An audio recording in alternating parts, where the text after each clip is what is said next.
الأولى إنك تعافر وتركز جدا على أحلامك. في حاجات كتير هتوقعك ويمكن تكره أيامك، بس اوعى تهاود اليأس وخليك باصص قدامك. والتانية عشان ترتاح ما تستناش إن حد يشيلك، ده البشر بيفتكروا عيوبك وبسهولة ينسوا جميلك. ما تتعلقش بوجودهم، وإن كنت بتصدق وعودهم راح تتعب في الدنيا يا ويلك.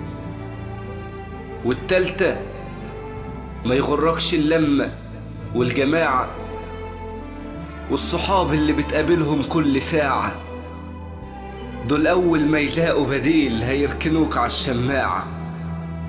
ومهما تكون طيب وأصيل قلوب البشر بياعة.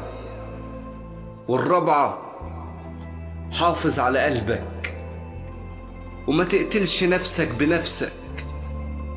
ما تبعدش عن اللي حابينك وتروح للي يكتم نفسك.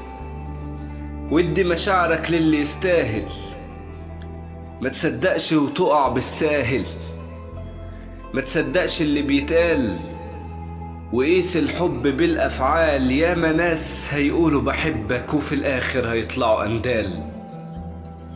والخمسة داري وجعك وبلاش تحكيه، محدش أصلا هيحس بيه. مش هتاخد منهم غير معلش، فقول لي يا ابني هتحكي ليه؟ الفرج مش بإيد إنسان، وإن كنت حابب تحكي فليك رب رحيم رحمن يسمع منك ويستجيب.